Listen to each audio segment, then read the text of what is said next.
Барлыбек Сыртанов 1866 жылы Жетісу өңірінің Қапал уезінде дүниеге келді. Барлыбектің әкесі өте ақылды, көрегенді кісі болды. Оған арнап Жамбыл 1881 жылы Сыртанға атты өлең шығарған. Барлыбек Сыртанов Верный қаласында ер балалар гимназиясында орта білім алып, 1886 жылы Санкт-Петербургтың шығыстану факультетіне оқуға түседі. Мұхамеджан Тынышпаев Барлыбек Сыртановты өзінің естелігінде атап өтіп, оған деген мақтанышын білдіреді. Сыртанов сол жақта жоғары оқу білімін алып жүрген қазақ жастармен бірлесіп, Жерлестер атты ұйым құруға атсалысты. Бұл ұйым мүшелері жас студенттерге көмек көрсетеді. Оқуды аяқтағаннан кейін Ташкент қаласындағы Түркістан генерал-губернаторының қазыналық палатасында қызмет етеді. Содан соң Жетісу әскери губернаторының бұйрығымен облыстық басқарманың іс жүргізу меңгерушісі болады. Мұның артынша ерекше тапсырмаларды орындау кіші шенеунігі болып тағайындалады. Ол Жетісу облыстық басқармада қызмет ете жүріп, Ресей шенеуніктерінен жәбір көрген қазақ халқына көмек көрсетеді.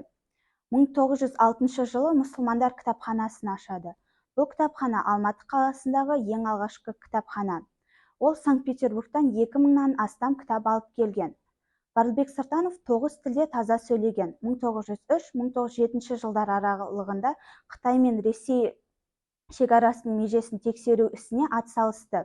Патша өкіметінің Жетісу өңіріне қоныс аударып, жергілікті халықтың жарамды жерін тартып алуына наразылық танытты.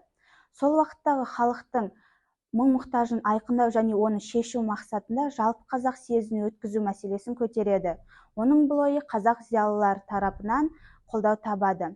1910-1913 жылдар аралығында қазақ жерін Ресей отарынан шығару жөнінде құпия құжат дайындайды. Бұл құжатта қазақ жері Ресей отары емес, доминионы, яғни достастық құрамына енген мемлекет болуы керектігі көрсетілген.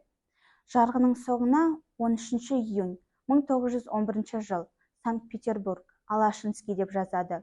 Бұл устав 4 баптан және 28 бөлімнен тұрады. Бұл құжат жаңа заманға жазылған ең тұңғыш қазақ заңы болып табылады. Барлыбек Сыртанов 1914 жылы ауыр науқастан қайтыс болды деген дерек бар, бірақ бұл дерек нақты емес.